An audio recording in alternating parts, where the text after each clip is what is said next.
Telangana డీజీపీని BRS నేతలు కలిశారు. కొల్లాపూర్ నియోజకవర్గంలోని పెద్దకొత్తపల్లి గ్రామ బీఆర్ఎస్ కార్యకర్త హత్యపై ఫిర్యాదు చేశారు. బాధితురాలితో కలిసి డీజీపీని మాజీ ఎమ్మెల్యే చల్లా ధర్మారెడ్డి, బొల్లం మల్లయ్య యాదవ్, గేలు శ్రీనివాస్ యాదవ్ కలిశారు. కాంగ్రెస్ ప్రభుత్వం వచ్చాక హత్య రాజకీయాలు పెరిగాయన్నారు. రాష్ట్రంలో రాజకీయ కక్షలు మంచిది కాదని, హత్యకు గురైన మల్లేష్ కుటుంబానికి న్యాయం జరగాలన్నారు. స్థానిక పోలీసులు కాంగ్రెస్ పార్టీకి తొత్తులుగా మారారని, బీఆర్ఎస్ కార్యకర్త హత్యకు కారకులైన వారిని కఠినంగా శిక్షించాలంటూ డిమాండ్ చేశారు.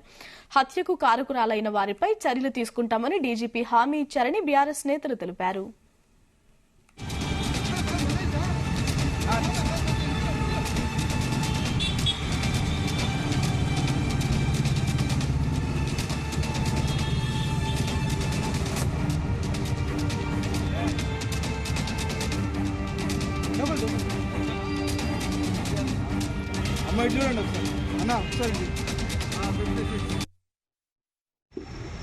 రాష్ట్రంలో కాంగ్రెస్ అధికారంలోకి వచ్చి ఇంకా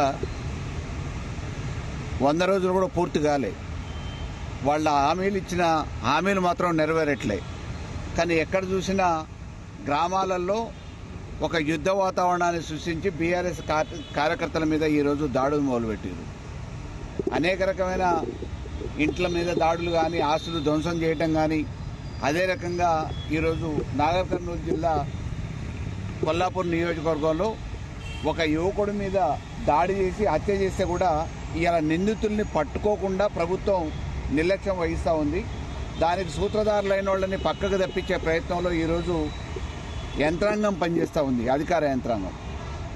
కాబట్టి ఈరోజు డీజీపీ గారికి కలిసి వాళ్ళ కుటుంబ సభ్యులతో జరిగిన అన్యాయాన్ని వివరించి సంబంధించిన నిందితుల్ని, సూత్రధారుల్ని, పాత్రధారుల్ని అందరినీ కూడా వెంటనే అరెస్ట్ చేయాలని చెప్పేసి డిమాండ్ చేస్తూ ఈరోజు బీఆర్ఎస్ ఆధ్వర్యంలో వారికి ఒక వినతి పత్రం కూడా సమర్పించడం జరిగింది. భర్త 29వ డేట్న డిసెంబర్ 29న ఈ కాంగ్రెస్ యొక్క పొలిటికల్ లీడర్స్ చేతుల మీదుగా హత్య చేయించడం జరిగింది. ముఖ్య కారణము మా విలేజ్లోని సర్పంచ్ చిన్నయ్య, ఎంపీటీసీ భర్త లక్ష్మణరావు గారి యొక్క వారి యొక్క బలంతో చేయించడం జరిగింది. చేయించిన తర్వాత ఆ రోజు 8 గంటలకు నా భర్తను చంపి నేను రాకముందే గంట లోపే తీసుకెళ్లడం జరిగింది. 3 రోజులు తిరిగినాం మేము హాస్పిటల్. కేసు ఎందుకు మా యొక్క పర్మిషన్ లేకుండా మీరు ఎందుకు తీసుకెళ్ళినా అంటే, మేము నైట్ టైం ఉంచకూడదమ్మా అని మాకు ఏదో ఒకటి కారణాలు చెప్పి మేము స్టేషన్ తిరిగినాం, హాస్పిటల్ తిరిగినాం. మాకు ఎలాంటి న్యాయం చేయలేదు. 3 రోజులు ఉన్నాం. రాష్ట్రంలో కాంగ్రెస్ అధికారంలోకి వచ్చి ఇంకా 100 రోజులు కూడా పూర్తి కాలే.